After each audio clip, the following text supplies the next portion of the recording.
पिछले कुछ दिनों से ईरान और इजराइल की लड़ाई में दोनों देशों पर जमकर बम और रॉकेट गिराए जा रहे हैं। लेकिन इस पूरे कॉन्फ्लिक्ट में एक नाम जो सबसे ज्यादा हाईलाइट होता है वो है अयातुल्लाह अली खामेनेई का।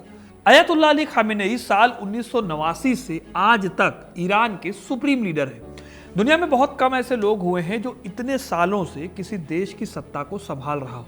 ईरान में जो कुछ भी होता है वो सिर्फ और सिर्फ खामेनेई के इशारे पर होता है।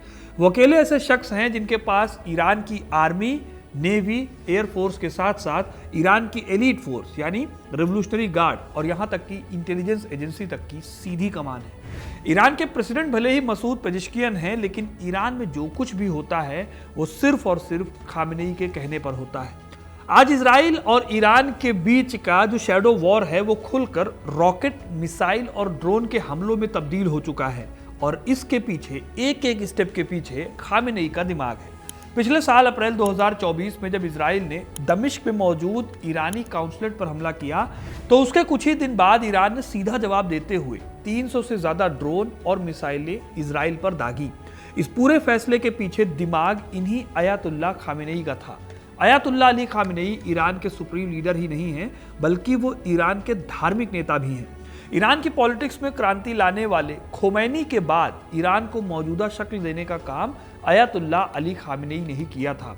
खामेनेई की विचारधारा ने ही ईरान को अमेरिका और इजराइल विरोध की राजनीति का सेंटर बनाया है। आज आपको इस वीडियो में पता चलेगी कहानी अयातुल्लाह अली खामेनेई की। उनकी कहानी ईरान की इस्लामिक क्रांति के बाद की कहानी है। एक ऐसी कहानी जिसमें ईरान ने कई चुनौतियों का सामना किया, अपनी राहें बदली और दुनिया में अपनी एक जगह बनाई। कैसे एक धर्म गुरु से वो ईरान के सुप्रीम लीडर के पद पर पहुंच गए और उनके दौर में ईरान कैसे बदल गया, ये सब पता चलेगा इस वीडियो में। तो वीडियो को इन तक जरूर देखिएगा, क्योंकि अपना इतिहास नहीं जानोगे तो खुद को कैसे पहचानोगे। 19 अप्रैल 1939 को ईरान के मशहद शहर में अली हुसैनी खामेनेई का जन्म हुआ था। उनका परिवार धार्मिक था और उनके पिता एक जाने माने मौलवी थे। अली खामेनेई ने बहुत कम उम्र में इस्लाम की शिक्षा लेनी शुरू कर दी थी। इसके बाद उन्होंने मशहद और ईरान के शहर कौम में अपनी पढ़ाई शुरू की।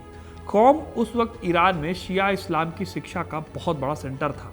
जब खामेनेई यहाँ पढ़ने गए तो उनकी मुलाकात हुई अयातुल्लाह खोमैनी से, जो बाद में ईरान की क्रांति के नेता बने। खामेनेई ने खोमैनी को अपना गुरु मान लिया था। वो शिया क्रांति की बात करते थे। असल में ईरान के शासक रजा शाह पहलवी के सेकुलर और अमेरिका और वेस्ट के प्रभाव से ईरान को वो छुड़ाने की बात करते थे। मोहम्मद रजा पहलवी ईरान को वेस्टर्न देशों जैसा बनाना चाहते थे, लेकिन इससे ईरान की धार्मिक और सांस्कृतिक इस्लामिक पहचान पर खतरा पैदा हो गया था। ऊपर से जनता में भी गुस्सा था, क्योंकि देश में बड़े पैमाने पर गरीबी, बेरोजगारी के साथ साथ भूखमरी थी। खामेनेई को अयातुल्लाह खोमैनी की बातें खूब पसंद आती थी। इसीलिए खामेनेई ने खोमैनी के साथ मिलकर शाह की नीतियों का विरोध करना शुरू कर दिया। इस काम के लिए उन्हें कई बार जेल भी जाना पड़ा और कई बार उन्हें देश से बाहर रहकर रहना पड़ा। लेकिन इन सब बातों से एक चीज़ ये हो रही थी कि खामेनेई लगातार लोगों के बीच में पॉपुलर होते जा रहे थे। उनकी इस पॉपुलैरिटी से दोनों ही नेता काफ़ी करीब भी आए। 1960 के दशक के अंत तक खामेनेई निर्वासित हुए खोमैनी के लिए सीक्रेट मिशन चला रहे थे और इस्लामवादी एक्टिव नेटवर्क को मजबूत कर रहे थे। साल 1979 में जब इस्लामिक क्रांति कामयाब हुई और रजा शाह पहलवी को देश छोड़कर भागना पड़ा, तब रूहुल्लाह खोमैनी यानी अयातुल्लाह खोमैनी ईरान के सुप्रीम लीडर बने। खामेनेई इस टाइम पर अयातुल्लाह खोमैनी के सबसे ज़्यादा करीबी और भरोसेमंद सिपहसालार थे। क्रांति के बाद खोमैनी ने उनको खूब तरक्की दी। सबसे पहले वो इस्लामिक रेवोल्यूशनरी गार्ड कॉर्प्स यानी IRGC के राजनीतिक प्रमुख बने और बाद में तेहरान की जुमे के नमाज के इमाम भी बने। धीरे धीरे खामेनेई के विचारों ने और उनकी ईरान को लेकर सोच ने जनता के बीच उन्हें खूब प्रसिद्ध कर दिया। 1981 में वो ईरान के राष्ट्रपति बने। इसी दौरान जब इराक और ईरान की लड़ाई छिड़ी तो उन्होंने देश को लीड किया। दोस्तों, ये जंग ईरान के लिए एक बहुत बड़ा चैलेंज था, लेकिन खामेनेई ने ईरान को झुकने नहीं दिया। फिर इस जंग के कुछ ही सालों बाद 3 जून 1989 के दिन ईरान के सुप्रीम लीडर जिन्होंने ईरान में क्रांति लाई थी, उन अयातुल्लाह खोमैनी का निधन हो गया। ये ईरान के लिए बहुत बड़ा झटका था, क्योंकि खोमैनी क्रांति के संस्थापक और सर्वोच्च मार्गदर्शक थे। लेकिन खोमैनी की मौत के बाद ईरान को एक नए नेता की जरूरत थी जो क्रांति की इस विरासत को आगे बढ़ा सके और देश को स्टेबिलिटी दे सके। खामेनेई उस समय ईरान के प्रेसिडेंट थे, लेकिन उनकी जो धार्मिक योग्यता थी वो उतनी मजबूत नहीं मानी जाती थी कि उन्हें सर्वोच्च धार्मिक नेता यानी सुप्रीम लीडर बनाया जाए। हालांकि खास तौर पर खामेनेई के लिए ईरान के कॉन्स्टिट्यूशन में बदलाव किया गया और उनकी कम धार्मिक योग्यता के बावजूद उन्हें इस पद पर बिठा दिया गया। इसके साथ ही इस अमेंडमेंट से उन्हें कई ज़्यादा राइट्स दिए गए ताकि वो ईरान की पॉलिटिक्स, ईरान की आर्मी, जस्टिस और मीडिया पर पूरी तरह से कंट्रोल रख सकें। खामेनेई ने धीरे धीरे और चुपचाप सत्ता की जड़ें अपने लिए मजबूत करनी शुरू कर दी। उन्होंने ईरान की इस्लामिक रेवोल्यूशनरी गार्ड कॉर्प्स यानी IRGC को अपने कॉन्फिडेंस में लिया। दोस्तों, IRGC सिर्फ एक सेना नहीं थी, बल्कि एक आर्थिक ताकत थी, एक विचारधारा थी और एक सियासी हथियार थी। खामेनेई ने इस संगठन के जरिए अपने विरोधियों को दबाया और अपने वफादारों को अच्छे अच्छे पदों पर बिठा लिया। 1990 के दशक में उन्होंने जो किया वो आज भी ईरान की राजनीति को प्रभावित करता है। उन्होंने उन सभी लोगों को निशाना बनाना शुरू किया जो उनकी सोच से अलग थे, चाहे वो राजनेता हों, पत्रकार हों या फिर बड़े बड़े पोएट्स ही क्यों ना हो।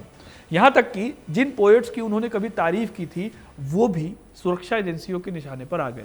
जो लोग देश छोड़कर विदेश भाग गए थे उन्हें भी नहीं छोड़ा गया। इसी बीच खामेनेई ने इजराइल को काउंटर बैलेंस करने के लिए लेबनान के ग्रुप हिजबुल्लाह के साथ भी अपने रिश्ते गहरे किए। वैसे इस ग्रुप को खड़ा करने में बहुत बड़ा रोल ईरान की IRGC का, जिसे चलाने का काम खामेनेई करते थे, उसी का था।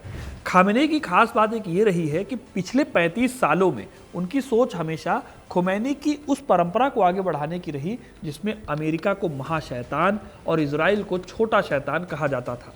लेकिन दोनों में एक बहुत बड़ा अंतर भी था। यह अंतर था कि खामेनेई खोमैनी की तरह सीधे टक्कर नहीं लेते थे। खामेनेई स्ट्रेटजी के साथ चालाकी दिखाते हुए काम करते हैं। एग्जाम्पल के लिए, इजराइल से सीधी जंग जैसी हालत भले ही अभी हुई हो, लेकिन इससे पहले इजराइल को उन्होंने हमास और हिजबुल्लाह जैसे ग्रुप से परेशान करने का काम किया है। लेकिन इसके साथ एक दिक्कत ये भी आई कि खामेनेई की बातों और उनकी पॉलिसीज़ के चलते कई बार ईरान के प्रेसिडेंट और सुप्रीम लीडर के बीच में दिक्कतें भी आई। जैसे कि जब 1997 में मोहम्मद खातमी बहुत ज़्यादा वोटों के साथ प्रेसिडेंट बने तो खामेनेई ने उन्हें काम करने में थोड़ी सी छूट दी। खातमी वो शख्स थे जो थोड़ा सुधार चाहते थे ईरान के लिए, लेकिन जैसे ही सरकार ने सत्ता के जो बेसिक चीज़ें हैं, जो बेसिक सिद्धांत थे, उनको चैलेंज करना शुरू किया, यानी कि इस्लामिक विचारों और अमेरिका से दोस्ती ना रखने के सिद्धांतों को जब तोड़ने की कोशिश की तो खामेनेई ने पूरी ताकत से उस कोशिश को कुचल दिया। फिर आया साल 2001। आपको पता ही है कि अमेरिका पर 9/11 का हमला हुआ। पूरी दुनिया की जो पॉलिटिक्स थी वो एक झटके में बदल गई। इस टाइम पर खातमी को एक मौका दिखा और अमेरिका के साथ उन्होंने अपने रिश्ते बेहतर करने की कोशिश की। लेकिन खामेनेई ने बड़ी चालाकी से इस कोशिश को ख़त्म ही नहीं किया और उसे कामयाब भी नहीं होने दिया। ये वो घटना थी जिसके चलते अमेरिका ने वॉर अगेंस्ट टेररिज्म की शुरुआत की थी। इसी बीच साल 2003 में अमेरिका ने इराक पर हमला कर दिया। इस बात का फ़ायदा उठाकर खामेनेई ने अमेरिका को नुकसान पहुंचाने की खूब कोशिश की।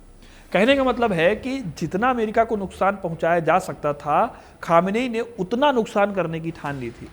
उन्होंने IRGC को खुली छूट दी कि वो इराक में अमेरिकी सेना को नुकसान पहुंचाए और वहां पर ईरान का प्रभाव बढ़ाए। इसी स्ट्रेटजी के जरिए खामेनेई ने एक नया रास्ता अपनाया जिसे कहा जाता है प्रॉक्सी वॉर।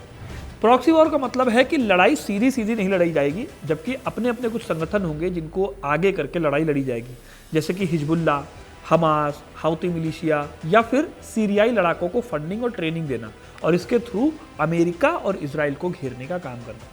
कुल मिलाकर आप देखोगे कि चाहे अमेरिका हो या इजराइल, दोनों ही देशों के साथ की दुश्मनी को खामेनेई ने मजबूत ही किया है over the period of time. America के साथ ईरान की दुश्मनी खामेनेई के दौर में भी जारी रही, बल्कि कई मामलों में और ज़्यादा बढ़ भी गई। खोमैनी ने अमेरिका को महान शैतान कहा था और खामेनेई ने इस विचारधारा को आगे बढ़ाया।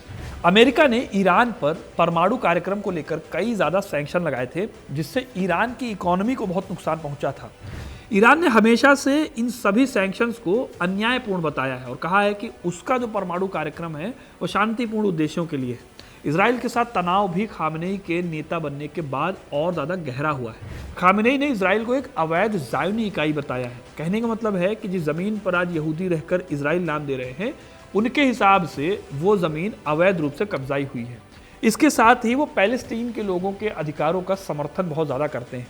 उन्होंने हमेशा फ़िलिस्तीन प्रतिरोध समूहों जैसे कि हमास और इस्लामिक जिहाद को बहुत ही ज़्यादा मोरल और बहुत ज़्यादा फंडिंग दी है। लेबनान में हिजबुल्लाह, जिसे ईरान का प्रॉक्सी माना जाता है, इसराइल के खिलाफ एक बहुत बड़ा फोर्स है और इसे भी खामेनेई की लीडरशिप में ही ईरान का सपोर्ट मिलता है। ईरान ने अपनी मिसाइल्स को भी डेवलप किया है, जिसमें से कुछ इसराइल तक पहुंचने की कैपेसिटी रखती हैं, जिससे इसराइल हमेशा से ही फिक्रमंद रहा है। इसराइल भी दोस्तों ईरान के जो न्यूक्लियर प्रोग्राम है और उसका जो आसपास के देशों के ऊपर अपना इम्पैक्ट है, उसके लिए सबसे बड़ा उसको खतरा मानता है और इसी वजह से उसने ईरान के खिलाफ पहले भी कई सारे सीक्रेट मिशन चलाए हैं। अब अगर आप ध्यान से देखो तो ईरान और इसराइल के बीच लगातार एक शैडो वॉर चल रही है। इसमें साइबर अटैक्स होते हैं, टारगेटेड किलिंग्स होती हैं और नेवी को लेकर झड़पें होती है। खामेनेई की पॉलिसी मिडिल ईस्ट में इसराइल के इम्पैक्ट को कम करना है और पैलेस्टीन के मुद्दे को ग्लोबल एजेंडे पर बनाए रखना है। इस पूरी स्ट्रेटजी का एक और हिस्सा है ईरान का न्यूक्लियर प्रोग्राम, यानी कि ईरान के पास भी अपना एटॉमिक बॉम्ब है। खामेनेई ने कभी भी खुलकर परमाणु कार्यक्रम को सपोर्ट नहीं किया, लेकिन इसे उन्होंने कभी भी पूरी तरह से रोका भी नहीं। 2015 में जब अमेरिका और दूसरे देशों के साथ ईरान का एक हिस्टोरिकल परमाणु समझौता हुआ तो उन्होंने इसका विरोध नहीं किया, हालांकि वो इसके पीछे कट्टरपंथियों की भूमिका को लेकर भी सतर्क रहे। दोस्तों 35 साल तक सत्ता में बने रहना आसान काम नहीं होता है। इस सत्ता में बने रहने के लिए ईरान के अंदर खामेनेई ने हर उस आंदोलन को कुचला जो सरकार के खिलाफ था, फिर चाहे वो स्टूडेंट हो, वुमेन हो, पत्रकार हो या फिर जो धार्मिक रूप से अल्पसंख्यक हैं, खासकर महिलाओं और जो समलैंगिक हैं उन सभी को निशाना बनाया गया। विरोध की हर आवाज़ को इन्होंने क्रूरता से दबाया और जो आर्थिक हालत है इसके साथ ही वो बिगड़ती गई। यहाँ पर ईरान में महंगाई बहुत ज़्यादा है, बेरोजगारी बढ़ती गई, लेकिन सत्ता पर कभी भी खामेनेई की पकड़ ढीली नहीं हुई। विदेशों में भी उन्होंने इसी बेसिस पर काफ़ी सारा इन्वेस्टमेंट किया। गाजा में हमास, लेबनान में हिजबुल्लाह, यमन में हाउती और इराक सीरिया में शिया लड़ाके। ये स्ट्रेटजी इनके लिए कई बार काम आई, लेकिन अब इसराइल की बार बार की गई हवाई हमलों की वजह से ये जो पूरा स्ट्रक्चर है जो ईरान ने इतने सालों में खड़ा किया, जिसके पीछे अली खामेनेई हैं, वो ज़्यादातर अब हिलने लगा है। सीरिया में बशर अल असद की सरकार खत्म हो गई है, जिससे ईरान की पकड़ वो कमज़ोर हो गई है। इंटरेस्टिंग बात यह है कि खामेनेई खुद एक सादा जीवन जीने का दावा करते हैं। तेहरान के फिलिस्तीन स्ट्रीट में वो अपने एक परिवार के साथ बहुत ही सिंपल से घर में रहते हैं। कई लोग उनके इस साधारण जीवन को दिखावा मानते हैं, लेकिन फिर भी उनकी इस इमेज ने उन्हें कई लोगों के गुस्से से बचाया है आज तक। आज जब खामेनेई 85 साल के हो चुके हैं और उनकी तबीयत ठीक नहीं रहती, तो सवाल उठता है कि अगला उनका उत्तराधिकारी कौन होगा। क्या वो भी उतना ही ताकतवर और उतना ही माइंडेड व्यक्ति होगा जैसे कि 35 साल से खामेनेई रहे हैं, या फिर ईरान की पॉलिटिक्स एक फिर बड़े बदलाव की ओर आगे बढ़ रही है। 3 दशकों से ज़्यादा सत्ता में रहकर खामेनेई ने ईरान को जिस दिशा में मोड़ा है, उसमें इस्लामिक क्रांति की परंपरा बचाए रखने से ज़्यादा खुद की सत्ता को बचाए रखना उनका एक मेन एजेंडा था। अब जब उनका अंत करीब है तो ईरान के भविष्य को लेकर दुनिया भर की नज़रें तेहरान पर टिकी हैं। आपको पता ही है कि किस प्रकार से अभी इजराइल और ईरान की जो लड़ाई चल रही है उसमें ईरान की पोजीशनिंग कितनी कमज़ोर हो गई है। इजराइल ने सीधे सीधे इस दावे पर बात कही है कि उन्होंने ईरान के सुप्रीम लीडर को एलिमिनेट करने के ऑप्शन के बारे में भी सोच रखा है और इसी वजह से खामेनेई की पोजीशन कमज़ोर हुई है और वो अपना घर छोड़ चुके हैं।